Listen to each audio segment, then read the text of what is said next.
I went back. I was playing Crusader Kings 3. I was loving it, but put quite a few hours into it, and I'm kind of hitting the part where I think I'm reaching, like I'm hitting the chest on the like with my shovel. Um, so very good game. The base game of Crusader Kings 3 is much better than Crusader Kings 2 base game was. However, I went back and I started playing Crusader Kings 2 as well because there's just so much more to it. Like I have so many DLCs added on that a lot more pop-ups and events happen. Whereas in CK3, so far, it's like they haven't added a ton of, not everything's fleshed out yet. It's really fleshed out for a base game of this type, a Paradox game. But it's missing, I don't know, some of the depth and the pop-ups that really fill in the years while you're letting time tick by and ruling your empire. And I guess I could basically break down what the games are too. It's a grand strategy game, and essentially, instead of like EU4 or Stellaris or these other things where you play as the empire, you play as a family, or at first just a person.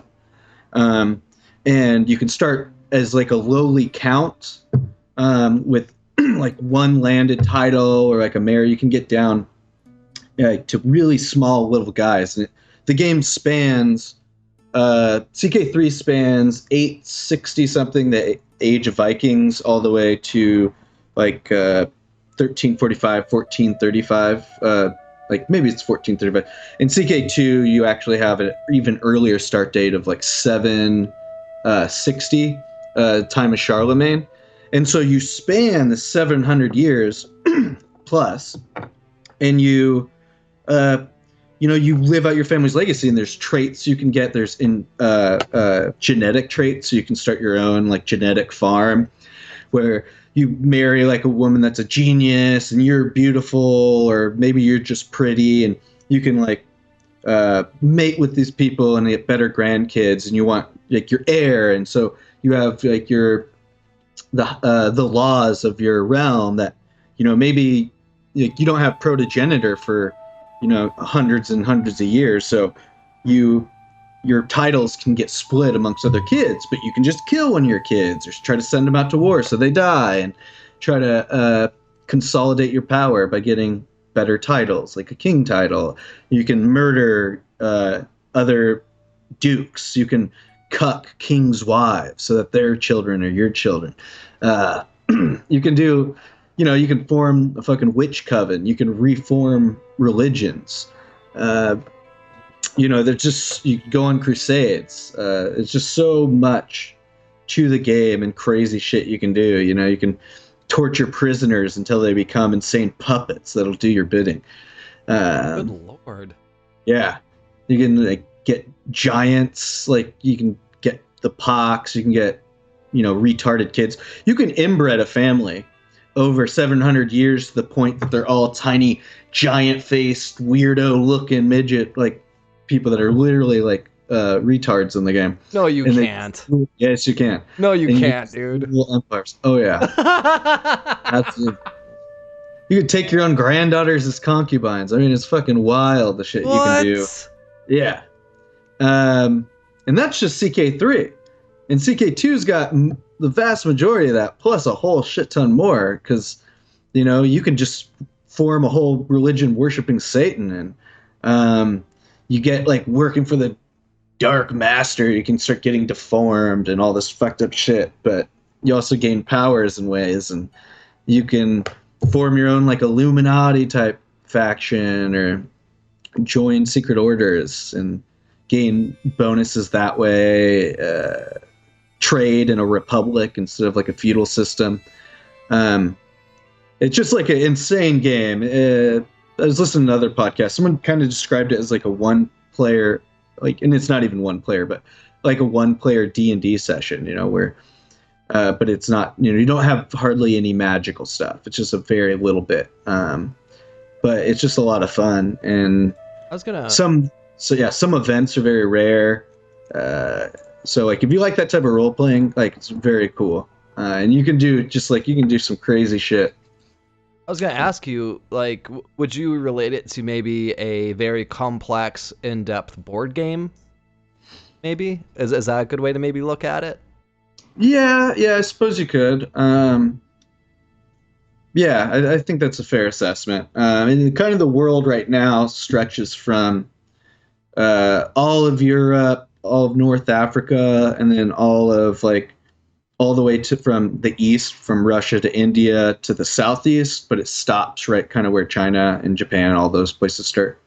It doesn't go any more southeast than say like Burma. But there's just tons of realms you can play all throughout these hundreds and hundreds of years. And again, you can just play. You don't have to play as a king. You can play as a count, like a small guy, and slowly, fuck your way. Like if I get a strong hook on my king, like say he has a daughter, right, and he has a cool bloodline, because like if you do awesome shit, you can get cool bloodlines that give you traits that pass down as well. And I want that bloodline for myself. I can try to marry his daughter to my son. But then he's like, no, you're just a little count. I'm not going to do that. Well, I can get like a hook on him, right? I can do him a favor or gain a favor on him, or just fabricate a hook and then use that hook to force him to marry his daughter to my son. And then now, when I die, I'll probably take over as my son, or depending on how old I'm, maybe my own grandson is the heir. And then now I'll have that bloodline on him, and then whatever else I've tried to breed in, because like. And then you get these overall legacies in CK3, which, like, as you gain family renown over the years, you get these special perks that carry out throughout your whole family. And, like, one of the trees, for instance, is the bloodline tree. And it slowly increases your chance of passing on heritable, like positive heritable traits, and decrease your chance of passing on negative heritable traits. But it also does different things as well as you get down the tree. And that's like your overall legacy tree. But then you have your character tree, and those like you can be like more. And then so you have like the 5 traits, right? You have martial, intrigue, administration, stewardship, and learning. And each one of those has 3 skill trees amongst them. Those are kind of, you gain those by clicking on or choosing which path you want to follow at that time. And you can make some really crazy builds. And that's cool about the skill trees is it's not just like you gain 5% levy increase to your military. Like a lot of them are, you gain the ability to usurp a king's title. Or if you go far enough in the intrigue tree, you gain the ability to kidnap people, which is insanely powerful. Because if I do a plot to kidnap someone and then the plot is about to finish, I'll just say it's a king, right? I'm going to kidnap a king. I can just declare war on that king right before the kidnapping plot finishes. We go to war, I kidnap him, and now I can just end the war immediately because I capture their fucking ruler and enforce my demands on them. So there's just all sorts of crazy cool tricks and stuff you can do. And it's a tough as balls game too, because everyone's trying to kill you. All the other counts and dukes and even your own children are plotting for you to get your titles and lands. Yeah, man, it's just wild game, absolutely fun, cult classic.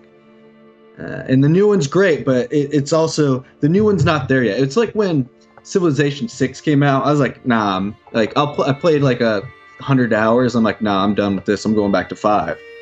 And then the first expansion came out. I played a bit, and I was like, nah, I'm going back to 5 again. And then by the time the second and third came out, it's like, okay, well, now I just play Civ 6. And you have that with Paradox games, too, where... And again, I can't stress enough how good the base game is compared to the other ones. But, it's just not as fleshed out. So I'm having fun with this, but now I want to go back and play all the expansions, all the little cool stuff they've had in the old one. And I'll say, like, some of the quality of life changes are also a huge deal. Because in CK2... I'm having to relearn how to look at land and territory because there's no button that just is like, here's all your land and shows it very marked out. And it's like, this is clearly you in your dynasty, especially if you're a vassal. Like I'm just a vassal to a vassal.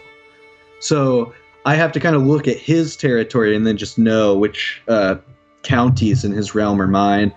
They do glow when I click on my portrait, but in CK3 it's just a lot clearer. And some of the filters on the maps are better and give you more information at a click. And they also have this nice kind of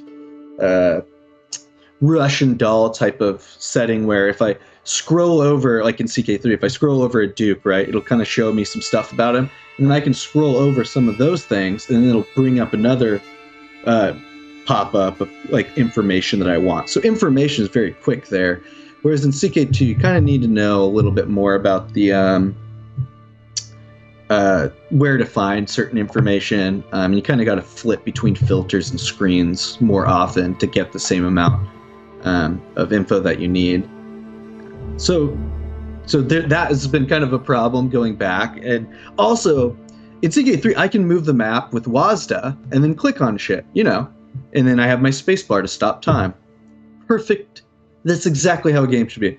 CK2, I can't do that with WASD. I have to use the arrow keys, but I'm not doing that, so I have to click and drag with the middle mouse button. And it's just a little slower, a little more annoying, and I can't read bind keys.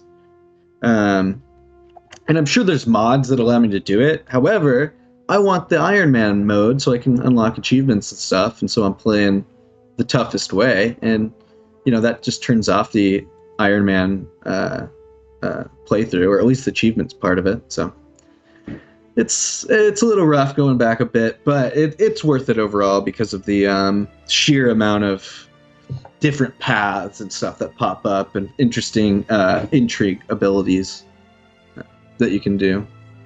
Yeah, some of the reviews on Steam, 10 out of 10 would inbreed again. Those are the top ones. Another one is incest, murder, prison, medieval PTSD. What more do you need? So it definitely seems like a mature game. Like even when you go to their website, they have one of those things where you have to fill in your age before they let you into their website for the game even. So that's pretty crazy. Yeah.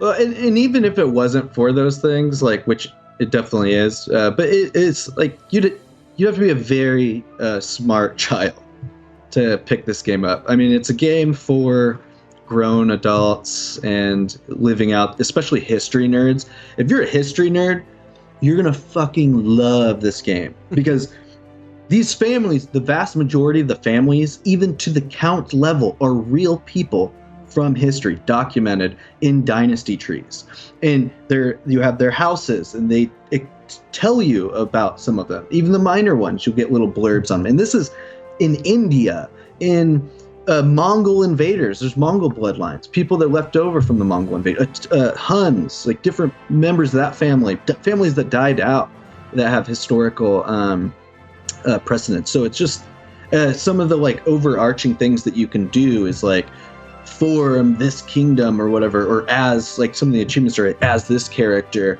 create a new organized faith and spread it through all of Africa, which is, she's this female character you can play, and she's a real woman throughout history, like and so there's just, and then you can kind of role play alternative history. So it's got a lot for a very niche type of nerd, but it is a type of spreadsheet game. I think the spreadsheet's very well laid out, and the story pop-ups are very fun and engaging, but it's not, these aren't insane graphics. The power comes from the number crunching from all these different systems interacting. What would you say are some of the big negatives, or can you think of any negatives off the top of your head with it? Well, again, with the new one, it's just, there's like less, just not like a full amount of stuff like to fully flesh it out. Like, it's still really fun for quite a few hours, like dozens and dozens of hours, especially if you're exploring different stuff and finding different things out.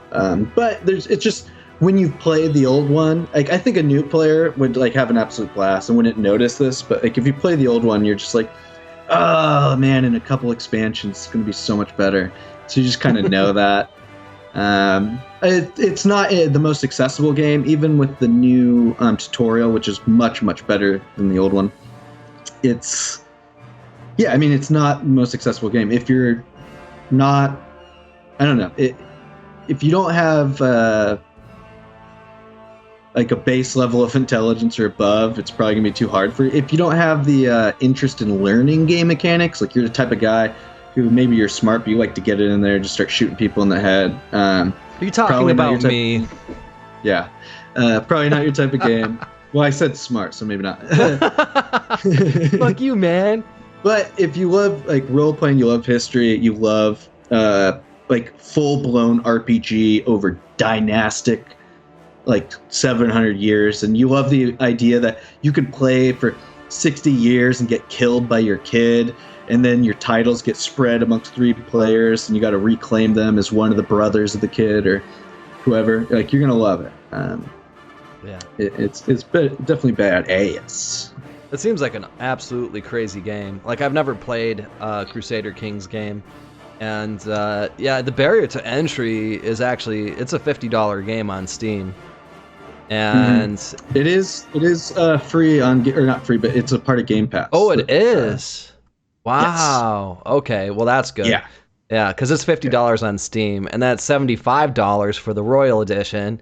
And if you want the expansion pass, it's $35.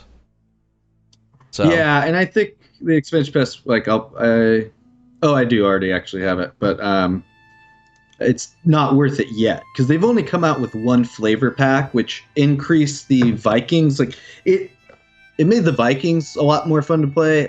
So now the Vikings are kind of the most have the most to do right now in the game, but like they haven't done any of the rest. The next expansion is going to be, or the first expansion is going to be the Royal Court, and that looks like a lot of fun. So I'd say if you're on the fence, maybe wait for that to come out and then get it, scoop it up with those, maybe at the 10% discount or whatever when it comes out, or just go right now. If you pay the $10 a month for Game Pass, which is a great deal, just go fucking play it, man. It's absolute hoot.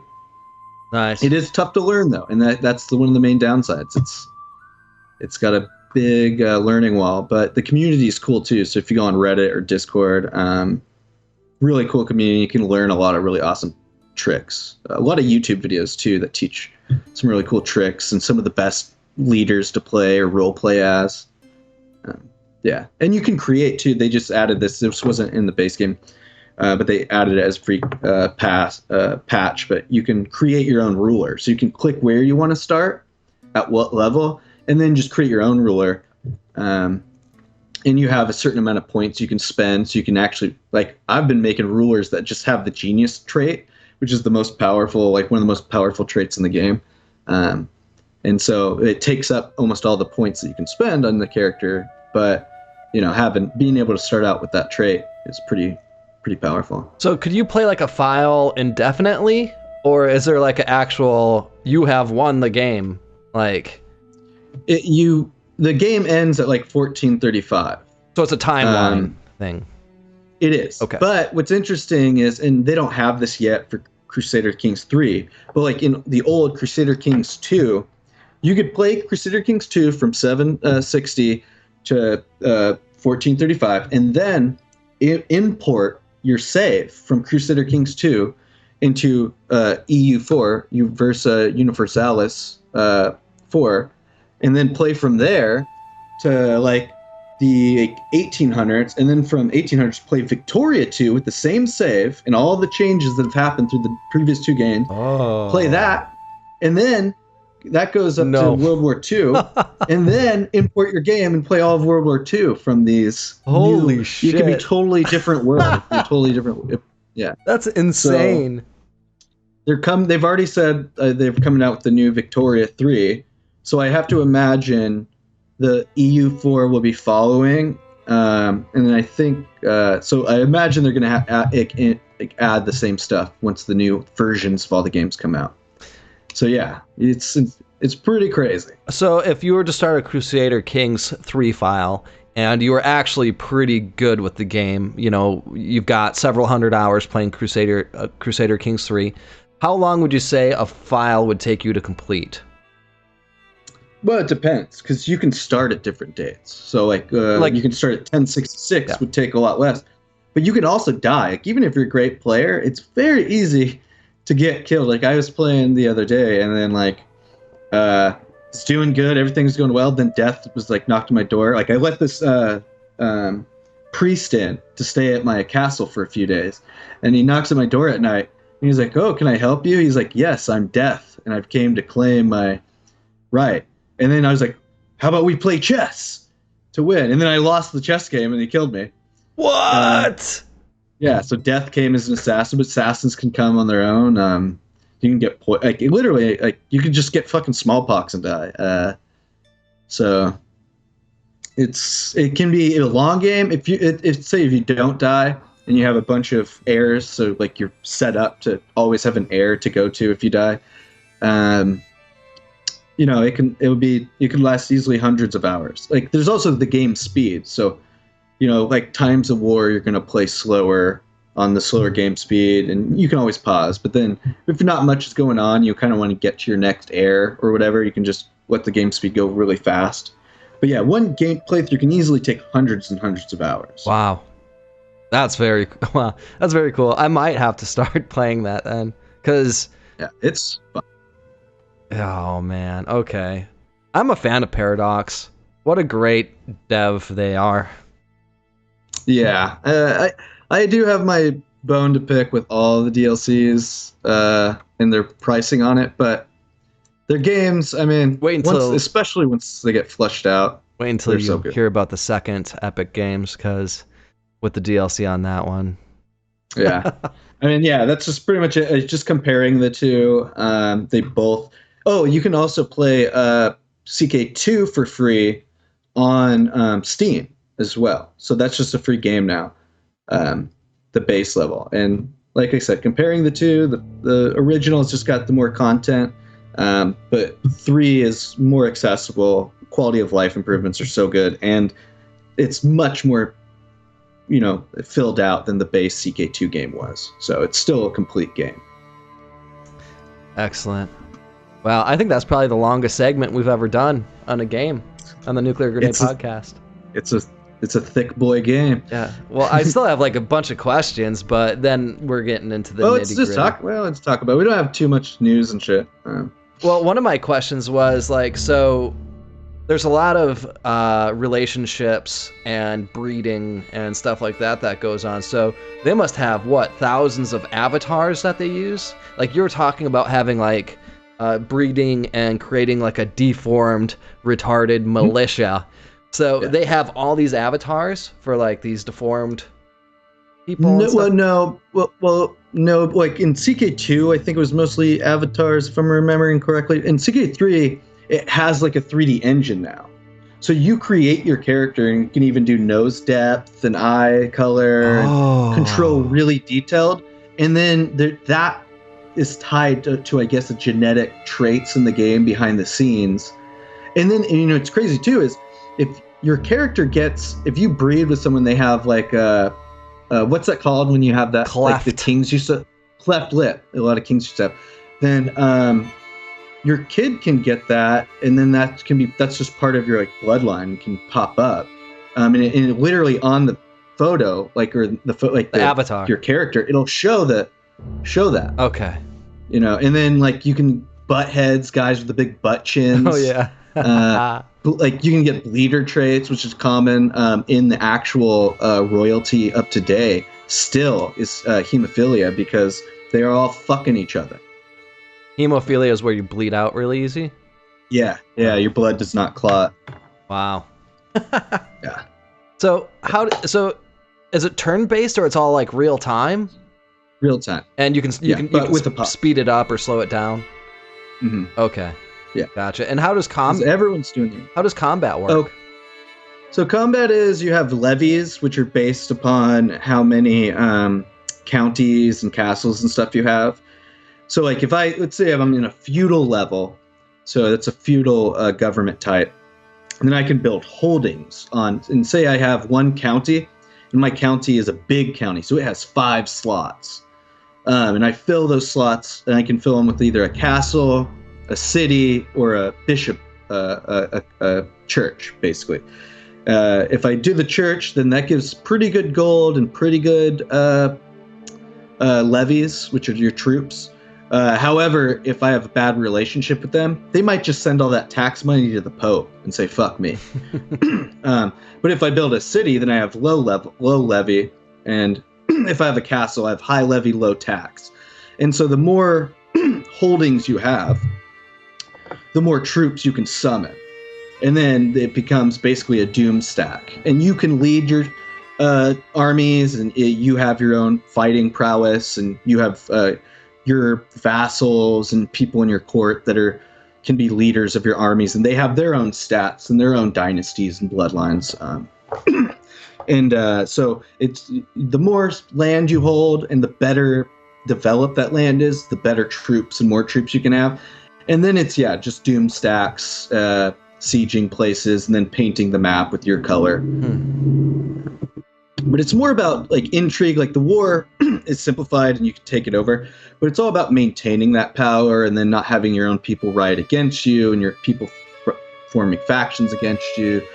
And, holy wars. It's crazy interplay between all the systems. So my next question is, how many different types of perk trees are there, and like how in depth and crazy are they?